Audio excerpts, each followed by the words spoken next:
Hi friends, welcome back to my channel. ఈరోజు చేసే curry వచ్చేసి పన్నీర్ కర్రీ. ఈ కర్రీ నాన్, రోటీ, బగారా రైస్ దేంట్లోకైనా సెట్ అయిపోతుంది. సూపర్గా ఉంటుంది.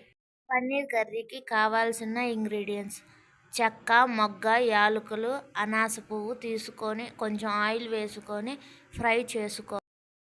ముందుగా కట్ చేసి పెట్టుకున్న ఆనియన్, టమాటా వేసుకొని ఫ్రై చేసుకోవాలి.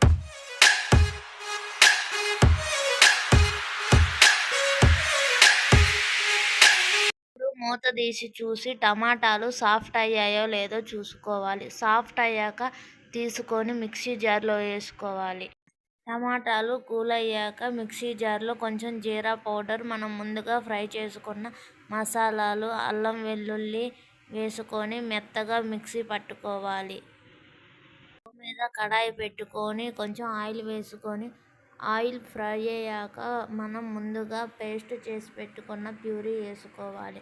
తరువాత ప్యూరీ నుంచి ఆయిల్ రిలీజ్ అవుతుంది. ఆయిల్ రిలీజ్ అయ్యాక కొంచెం ధనియాల పొడి, కొంచెం కారం, ఉప్పు వేసుకొని మసాలాలు అడుగంటకుండా మీడియం ఫ్లేమ్లో పెట్టుకొని కలుపుకోవాలి. తరువాత పచ్చివాసన పోయాక మన గ్రేవీకి తగ్గట్టు మనం వాటర్ వేసుకోవాలి.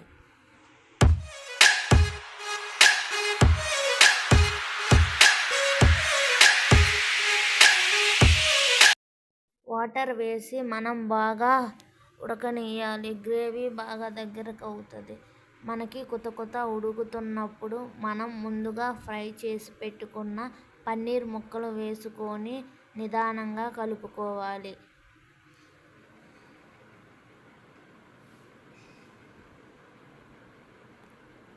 15 మినిట్స్ పన్నీర్ వేసి ఉడకనిచ్చుకుంటే మన పన్నీర్ కర్రీ రెడీ అయిపోతుంది. చాలా బాగుంటుంది. నాన్, రోటీ, చపాతీ దేంట్లోకైనా ఇట్టే సెట్ అయిపోతుంది. Please like,